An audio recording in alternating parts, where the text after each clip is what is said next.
Hello everyone and welcome back to the channel. Today we're going to look at the format for the OET exam. First of all, let's have a look at the different language skills and the components of the exam. You will take 4 exams, one for listening, one for reading, one for writing and one for speaking.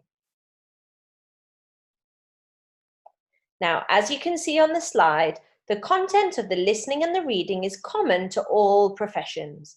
That means whether you're a nurse or a doctor or a vet, this part of the exam will be the same for all of you.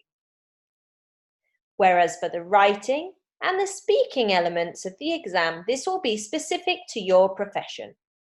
So nurses will have one task to do, whereas doctors will have a different task to do.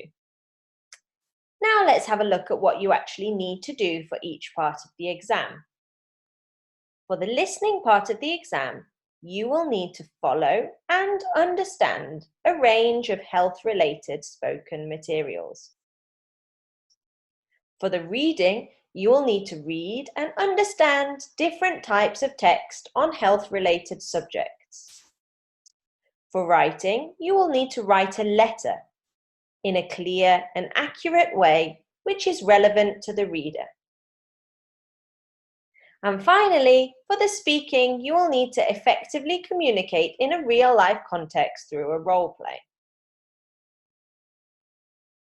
Now let's look at the timing of each part of the OET exam.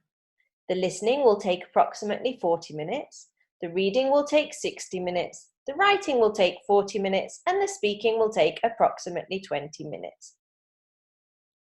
But your speaking exam could be first thing in the morning, for example at 8 o'clock, or last thing in the evening at 7 o'clock. So you need to make sure you've got a whole day ready to spend on the OET exam. Moving on, when you get your results, you will be graded according to this scale. You will get from A to E for each part of the OET exam. So the speaking, the listening, the reading, and the writing.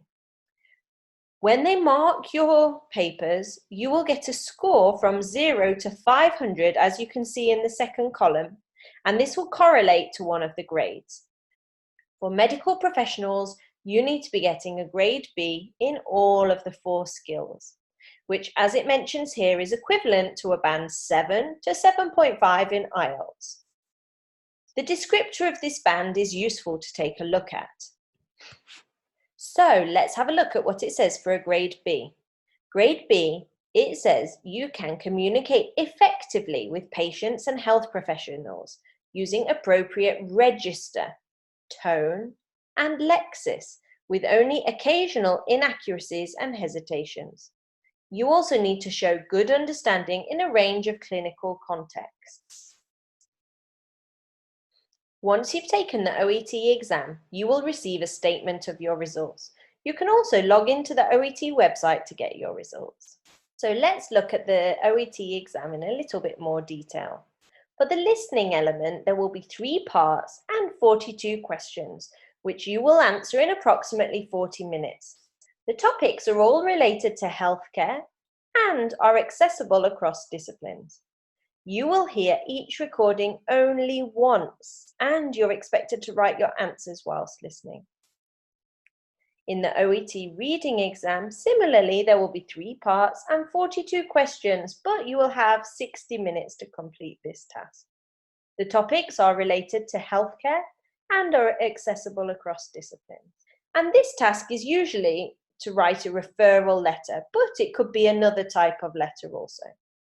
In the OET speaking exam, you will take part in a role play with the examiner.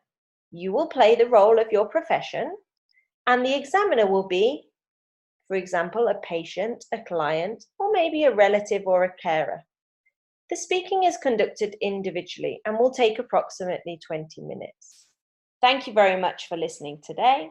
I hope it's been useful. If you've got any questions, please do feel free to get in touch. You can write a comment down below. You can follow us on Facebook and Instagram, and you can contact us through there as well.